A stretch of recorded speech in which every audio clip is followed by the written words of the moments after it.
কি বাবা আলু, আছো ভালো?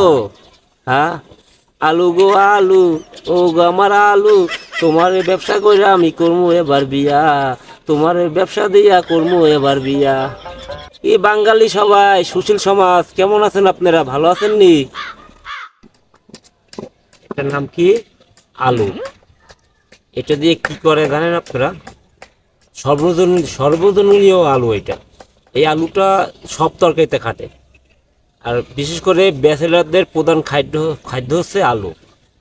দেখা যায় আপনি ব্যাচেলাররা কলেজ থেকে আসলো, বাসা কিছু নাই, আলু সেদ্ধ দিয়ে একটা ডিম ভেজে ভাত দিয়ে খেতে পারে। সেই আলুর দামও এখন কত জানেন? 120 টাকা। তার মানে কি? আকাশ ছোঁয়া। তার মানে ব্যাচেলারদের যে হক ছিল এটাও নষ্ট করে দিচ্ছে আলুতে। আলু এত দাম। এবার চিন্তা করছি যে এই আলু বিক্রি করে আমি বিয়ে করব। তাহলে কি হইব? আলু ব্যবসা করলে যে কোনো বাপই তার মেয়েকে দিতে রাজি হবে, কারণ আলু ব্যবসায়ীদের তো অনেক ডিমান্ড। যেমন এর আগে ছিল মরিচ ব্যবসায়ী, এদের অনেক ডিমান্ড ছিল। তাহলে তার মানে এবার আলু ব্যবসায়ীদের অনেক ডিমান্ড হবে। সেই জন্য আমি চিন্তা করলাম নিরিবিলি যে আলুটা বিক্রি করে বিয়ে করব। আলু ব্যবসা শুরু করে ঠিক কিছুদিন পরে বিয়ে করব। তাই স্যালারের প্রধান খাদ্য ছিল আলুই। এটাও মারা সারা। আলুর যে বাজারে যে দামের অবস্থা, আলুর গায়ে হাত দেওয়া যায় না।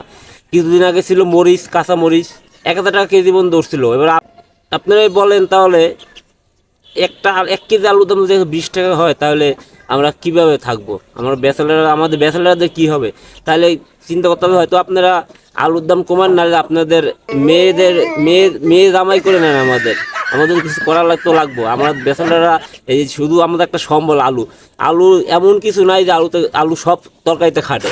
যেমন আলু, মাংসে আলু চলবে, মুরগির মাংসে আলু, আপনার আলু ভর্তা, আলু ভাজি। আলুর আবার ওই যে আমরা ছোটোকালে শুনতাম যে আলু ভাজি, এখন বড় হয়ে শুনি যে ফ্রেঞ্চ ফ্রাই। আলু নাকি আবার ফ্রেঞ্চ ফ্রাই হয়ে গেছে। হ্যাঁ, ফ্রেঞ্চ ফ্রাই আলু। আপনার একটা সবজি দেবেন আলু।